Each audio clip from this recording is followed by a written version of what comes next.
Assalamualaikum warahmatullahi wabarakatuh. Apa kabarnya anak-anak Umi semuanya? Sehat? Alhamdulillah. Jawabnya harus penuh semangat ya, karena sesuai dengan tema kita pada bulan ini adalah tema kemerdekaan. Ada yang tahu kapan jatuhnya kemerdekaan Indonesia? Pada tanggal berapa? Iya, benar sekali, 17 Agustus 1945. Oke, sebelum kita memasuki pembelajaran kita pada hari ini, alangkah lebih baiknya anak-anak Umi siapin terlebih dahulu ya buku cetak, tematik 2, tema 1, hidup rukun, dan juga buku tulisnya dan peralatan tulisnya. Sudah? Alhamdulillah. Jadi sebelum kita masuk pembelajaran kita, apakah anak-anak Umi masih ingat pembelajaran kita minggu kemarin? Iya, benar sekali. Hidup rukun di sekolah. Jadi pembelajaran kita selanjutnya adalah sama-sama ya dibuka bukunya di halaman 147. Anak-anak Umi perhatikan ya gambar yang ada di slide yang Umi tampilin. Ini adalah contoh hidup rukun di masyarakat. Mereka, apa yang sedang mereka lakukan? Sedang bergotong royong ya, karena kita adalah makhluk sosial yang saling membutuhkan. Anak-anak Umi juga termasuk makhluk sosial loh,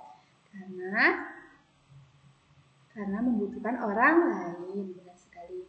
Bantu Umi baca sama-sama ya. Subtema 4, manusia adalah makhluk sosial yang selalu memerlukan orang lain dalam hidupnya. Sebagai makhluk sosial, manusia hidup secara bermasyarakat. Dalam hidup bermasyarakat, selalu ada hak dan kewajiban yang harus dilakukan. Pelaksanaan hak dan kewajiban bermasyarakat ini akan menciptakan kerukunan. Hidup rukun di masyarakat akan membuat kenyamanan, ketentraman, dan kedamaian. Oke, sekilas ya, hak dan kewajiban. Hak dan kewajiban Umi sebagai guru adalah apa? Ya, benar sekali, mengajar ya. Kewajiban Umi mengajar. Membuat anak-anak Umi yang belum tahu menjadi tahu supaya pintar. Terus anak-anak Umi juga memiliki hak dan kewajibannya ya di sekolah. Haknya memperoleh pembelajaran yang menyenangkan. Kalau kewajibannya belajar, menaati peraturan sekolah, menaati guru. Benar sekali, jadi kita memiliki hak dan kewajiban ya. Kita lanjut. Berilah tanda silang untuk gambar yang menunjukkan sikap rukun di masyarakat. Oke, Umi contohkan ya. Gambar 1 termasuk gambar yang menunjukkan sikap rukun atau tidak anak-anak Umi? Ya, benar sekali ya, karena ini termasuk masyarakat yang sedang bergotong royong membuat jembatan. Kita silangi ya. Gambar keempat nih, Umi kasih lihat ini termasuk hidup rukun di masyarakat apa enggak? Tidak ya, karena itu termasuk hidup rukun yang ada di sekolah.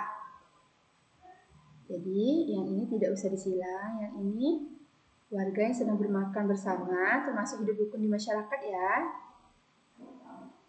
Oke, anak-anak Umi sudah pandai semua. Kita lanjut ke slide selanjutnya ya. Ayo berlatih. Di pembelajaran 1, Nina menolak ajakan Dito untuk membuang sampah ke got. Sebutkan kalimat yang berisi penolakan Nina tersebut. Pernahkah kamu menolak ajakan temanmu? Coba sebutkan kalimat penolakanmu kepada teman. Ada yang bisa?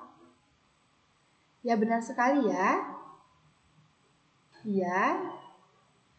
Kalau kita menolak ajakan teman, alangkah lebih baiknya dengan sopan ya. Selanjutnya, amatilah gambar di bawah ini.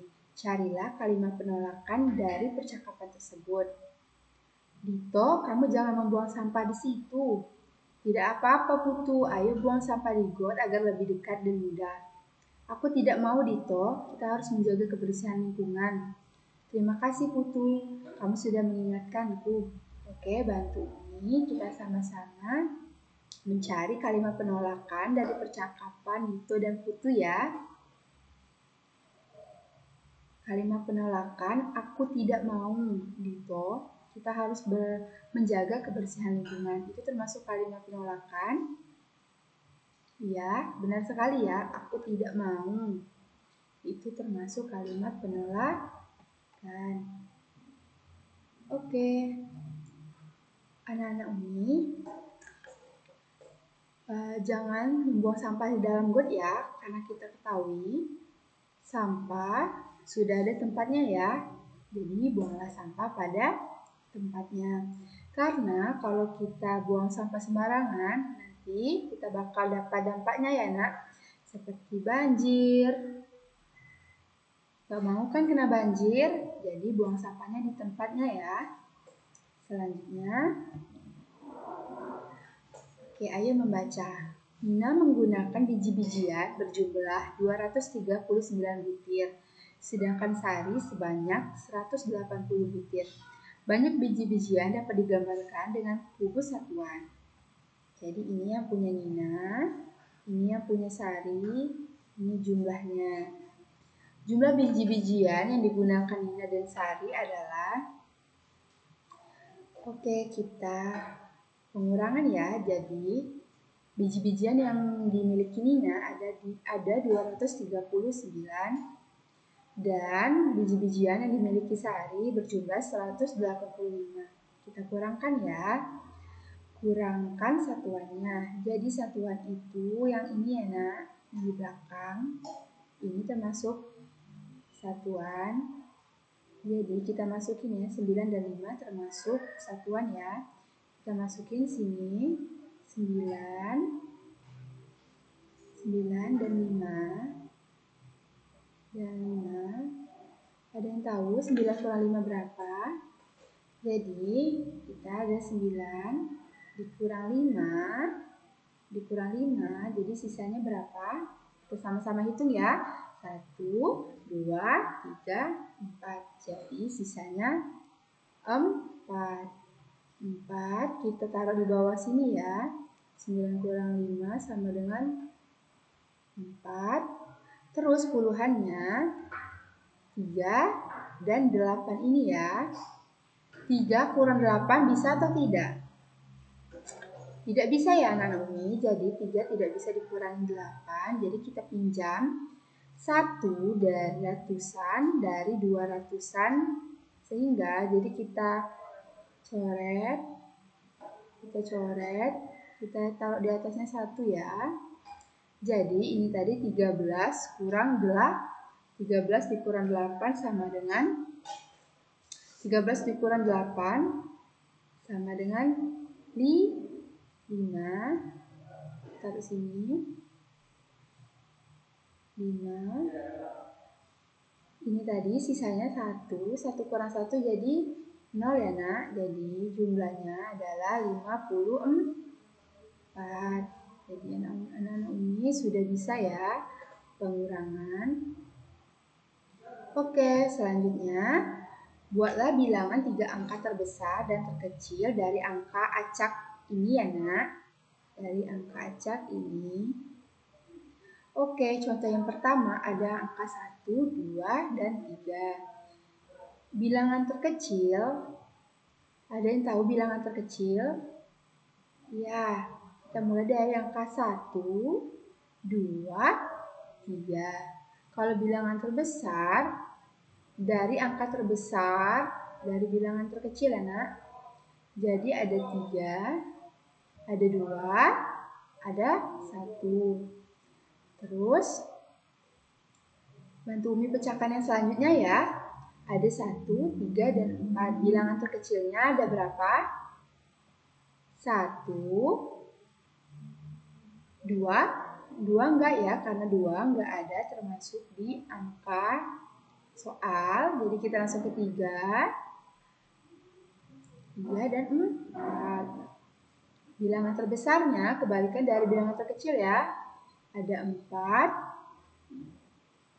3, 1. Selanjutnya ada 2, ada 3, ada 4. Bilangan terkecilnya dari 2, 3, dan 4. Bilangan terbesarnya 4, 3, 2. Anak-anak ini sudah pandai ya. Kita lanjut. Perhatikan gambar berikut. Anak-anak ini kita sama-sama membaca. Maaf, kami nanti terlambat mengikuti kerja bakti. Kami akan pergi ke gereja terlebih dahulu. Baik Pak, tidak apa-apa, nanti menyusul setelah beribadah. Mari kita beristirahat sejenak. Ayo mencari tahu, sikap apakah yang sesuai dengan pengamalan sila pertama Pancasila pada bacaan dan gambar di atas. Oke, kita sama-sama ya. Ada yang tahu bunyi sila yang pertama itu apa? Ketuhanan yang Maha Esa. Jadi di sini dari gambar ini kita dapat menyikapinya yaitu toleransi terhadap umat beragama. Dapat dilihat dari kalimat ini ya. Kami nanti terlambat mengikuti kerja bakti, kami akan pergi ke gereja terlebih dahulu. Baik Pak, tidak apa-apa, nanti bisa menyusul setelah beribadah. Jadi kita harus bisa saling toleransi terhadap umat beragama. Walaupun umat tersebut beragama lain ya. Jadi kita harus saling toleransi. Tidak boleh mengganggu umat lain dalam beribadah. Selanjutnya, sikap apakah yang sesuai dengan pengamalan sila kedua Pancasila pada bacaan gambar di atas? Ada yang tahu bunyi sila kedua itu apa? Kalau tadi sila pertama, ketuhanan yang Maha Esa. 2, kemanusiaan yang adil dan beradab. Jadi kita sama-sama pecahkan. Oke, di sini mari kita beristirahat sejenak. Termasuk pengamalan sila kedua ya.